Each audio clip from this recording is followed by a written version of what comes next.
comme si j'étais en famille en fait. Moi je me sens vraiment portée par le diocèse, vraiment. Ô Seigneur, fais-moi renaître d'en haut. Seigneur, fais-moi renaître d'en haut. Que je contemple ton royaume, que je contemple ta beauté. Cette retraite est destinée à des prêtres, des diacres, des consacrés, des laïcs en mission ecclésiale de 2 diocèses, le diocèse de Laval et du Mans. 5 jours, c'est pas quelque chose que j'aurais fait moi-même en... Enfin, j'aurais jamais pu coller 5 jours dans mon agenda. Jamais j'aurais pu prendre ce temps. Là, j'étais invitée, donc j'ai saisi cette opportunité. C'est une retraite diocésaine, donc ça permet à des diocésains de la vivre ensemble, d'entendre la même chose, que nous soyons prêtres, diacres, laïcs, consacrés, d'entendre la même chose, d'être au même enseignement. Et ça, je trouve que c'est une bonne chose parce que ça fortifie notre communion.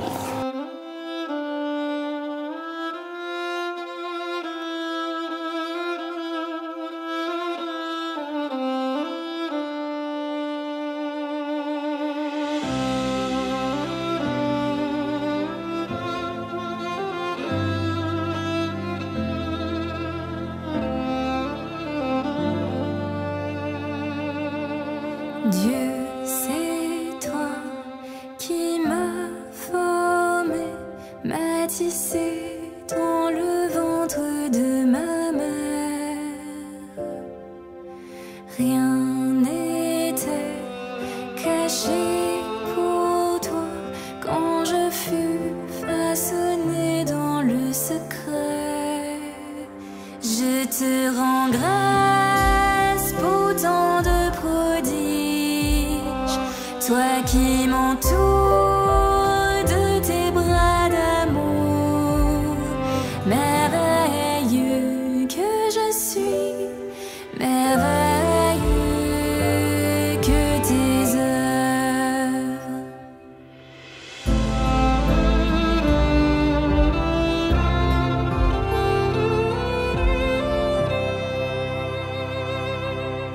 Que je marche ou me repose, tous mes chemins te sont familiers. Le thème choisi par notre prédicateur, c'est une parole de Saint Paul. Qu'as-tu que tu n'aies reçu? Saint Paul, au début de la lettre aux Corinthiens, pose une question: qu'as-tu que tu n'aies reçu? Et c'est le fil rouge de la retraite que j'ai choisi. Entrer dans la gratitude avec le Christ, reconnaître le don premier qui nous a suscité à la vie, qui nous appelle, se recevoir dans le Christ comme don pour mettre en œuvre ce qu'il nous donne au service du monde.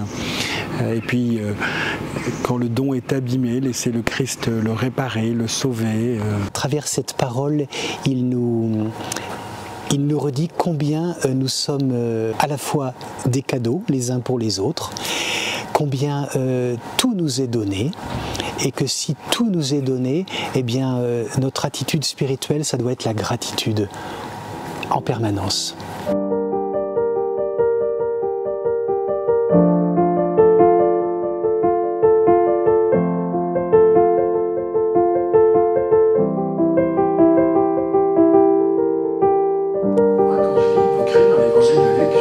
Moi que ça parle, vous savez. Je sais que je vais me convertir. Et je sais que la première chose que j'ai à offrir à mon diocèse comme évêque, c'est ma conversion. Et la première chose que les prêtres vont offrir à leur paroisse, s'ils sont en paroisse, c'est leur conversion, c'est leur désir de sainteté. Un temps de grâce aussi, je pense, de vivre ce temps spirituel avec des prêtres du diocèse avec qui j'ai tissé un peu des liens depuis 3 ans. Comme j'étais nouvelle dans le diocèse, je connaissais personne. Voilà. Et là, c'est vrai que avoir ce temps spirituel avec des prêtres, c'était aussi une occasion incroyable qui ne me sera jamais donnée une autre fois. Et donc, j'ai saisi aussi cette opportunité. Mais je trouve que c'est beau. Vous savez, lors de l'ordination de l'évêque, d'un évêque, on lui met la prière consécratoire, on lui met la parole de Dieu. On ouvre en grand un évangéliaire et il est sous la parole de Dieu. Et bien, quand un évêque, avec ses proches collaborateurs, prêtres et diacres et laïcs en mission ecclésiale, se met sous la parole ensemble, la même parole paroles commentées de la même manière, ça va parler de manière différente à chacun, mais on s'est mis ensemble sous la parole. Et la parole de Dieu, elle est toujours adressée à une communauté, à un peuple, pas seulement à un individu. Je trouve ça très beau. Le prédicateur fait en sorte que nous soyons tous nourris à la même source, parce que fondamentalement, on est là pour être, pour suivre le Christ, quelle que soit notre vocation. Et donc, quelle que soit notre vocation, ce que nous dit le prédicateur est enrichissant. C'est comme si j'étais en famille en fait. Moi, je me sens vraiment portée par pendant toute ma mission, je me suis sentie portée par le diocèse, vraiment. Et là, c'est concret parce qu'on est tous ensemble. Alors, il n'y a pas tous les prêtres, il n'y a pas tous les laïcs. C'est vrai aussi que les années précédentes, si je ne l'ai pas fait, c'est qu'une semaine dans la mission, donner une semaine sans travailler, bah, c'était un peu compliqué. Je me sens accompagnée par tous les prêtres qui pourraient être là en fait. Les prêtres qui sont là, c'est aussi les prêtres qui sont pas là. C'est le diocèse. Les laïcs qui sont là, voilà, c'est aussi ceux qui sont pas là, c'est le diocèse. Et moi, c'est ce qui m'a porté en fait. Et c'est aussi un peu le sens de la mission, c'est de travailler pour le diocèse. Donc se sentir soutenu par lui, bah, ça me paraît hyper important. Donc c'est vrai que c'est pas pareil que d'aller, voilà. Et puis autre chose, là, c'était tout organisé. Enfin, c'est complètement idiot, mais enfin non. Mais voilà, en tant que maîtresse de maison, là, j'avais pas à chercher le lieu, le thème, savoir qui faisait la vaisselle et compagnie. C'était clé en main, apporté vraiment comme un cadeau. Donc ça, ben voilà, merci le diocèse.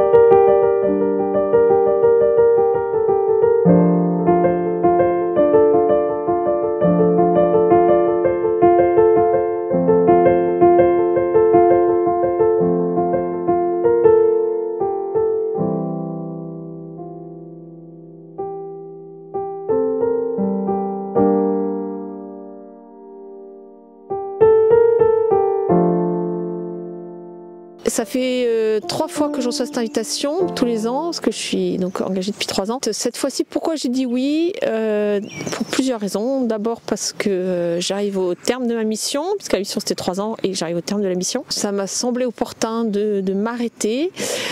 Ça correspondait aussi au moment du discernement sur le renouvellement ou pas. Et donc cette invitation, je l'ai reçue à ce moment-là. Et je me suis dit, bah oui, c'est une bonne occasion de m'arrêter pour relire cette mission, voir ce que le Seigneur avait fait de beau à travers moi, et par moi, et à travers moi, et pour moi. C'est important parce que c'est vraiment un temps de pause, bien sûr, à la fois physique, parce que le corps a besoin de se reposer, un temps où on peut vraiment faire du vide en soi pour que le Seigneur prenne la place, en fait. Le fait de ne plus être dérangé par une vie quotidienne, ça libère de l'espace en nous. Et le fait de libérer de l'espace en nous, eh bien, petit à petit, on se rend compte que le Seigneur reprend sa place, celle qu'il n'aurait jamais dû quitter, mais il reprend sa place dans notre vie. Et ça, c'est bon.